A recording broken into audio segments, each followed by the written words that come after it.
Salut Barbara, aujourd'hui je vais te présenter un petit livre pour enfants qui parle des contraires et qui s'appelle Seul ensemble aux éditions Clayton Junior de Keyman.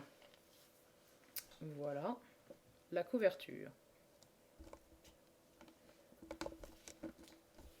Donc ce que j'aime assez dans ce livre, c'est du coup le graphisme. Ce sont des exemples animaliers.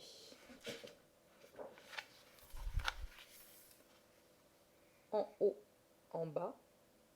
J'aime beaucoup la façon de représenter le serpent dans l'herbe avec ses petites hachures. Je vais pas te montrer toutes les pages parce qu'il y en a vraiment beaucoup, mais je t'en montre quelques-unes au hasard. En mouvement immobile. Je trouve les couleurs chouettes, il y a pas mal de contrastes. Voyant, le pan, discret. J'aime beaucoup parce qu'en plus, le pan, c'est un animal qui a fait un peu bondir d'horreur Darwin lui-même, en fait, et d'autres gens après, parce que ce sont des animaux comestibles et avoir une telle queue n'est pas très évident pour se déplacer, parce que même quand elle est couchée au sol, elle traîne et ça fait beaucoup de mouvements empêchés. Et du coup, Darwin, ça le rendait un peu dingue parce qu'il comprenait pas comment la nature pouvait sélectionner un handicap pareil. Il n'avait pas encore trouvé à ce moment-là la sélection sexuelle, c'est-à-dire qu'en fait, c'est les femelles qui choisissaient les mâles qui avaient le plus d'ocelles. Alors, pas forcément le plus, parce que si on en rajoute trop, ça n'influe pas, mais il faut qu'il y ait un certain nombre d'ocelles. Et la femelle choisissait ces mâles-là, et donc, elles, choisi sexuellement de se reproduire avec des mâles qui avaient des gènes qui donnaient ce genre de queue. Et plus le temps a passé, et plus c'est ce genre de queue qui s'est donc imposé. Il semblerait, ceci dit, que la tendance et la mode s'inversent et que mesdames les pannes, oui on dit panne, et on dit panneau pour les bébés si ça t'intéresse, parce que madame les pannes commence à ne plus s'intéresser au nombre d'ocelles sur la queue et commence à sélectionner différemment. C'est ce qu'on noterait de ces dernières années. Bon, c'était le petit point biologie. Mais j'aime beaucoup les pannes et les pans, je trouve ça très drôle comme histoire. Alors, il y a lent et rapide.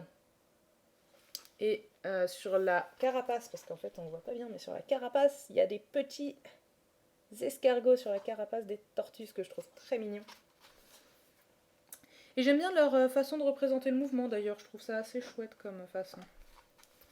Donc la couverture, seul ensemble. Alors ça là, c'est un peu trop lourd pour lui quand même. Hein. Il porte très lourd, mais là, ça me semble un petit peu déraisonnable. Hein.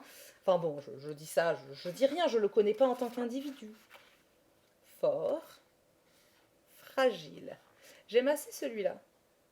Parce qu'il met pas fort et faible en parallèle, ce que je trouve quand même plutôt bien. Et donc le fragile, c'est le papillon. Ce que je trouve pas mal, parce que c'est pas forcément la même chose. Ensuite, il y a énorme et minuscule.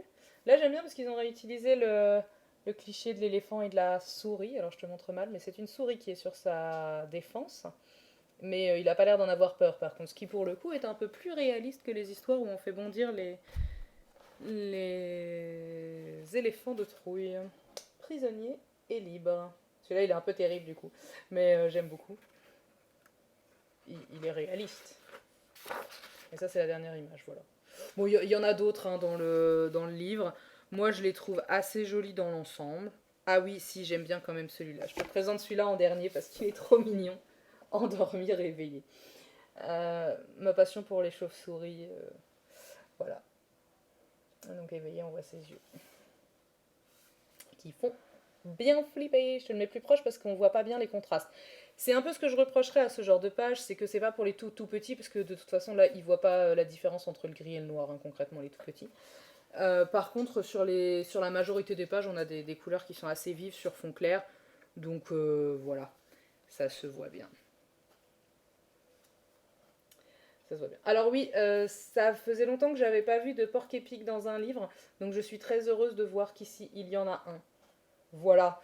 Bon, c'est tout ce que j'ai à en dire. Moi, je l'aime bien, je trouve qu'il est chouette. Il permet de voir les contraires et pas mal d'animaux différents, quand même.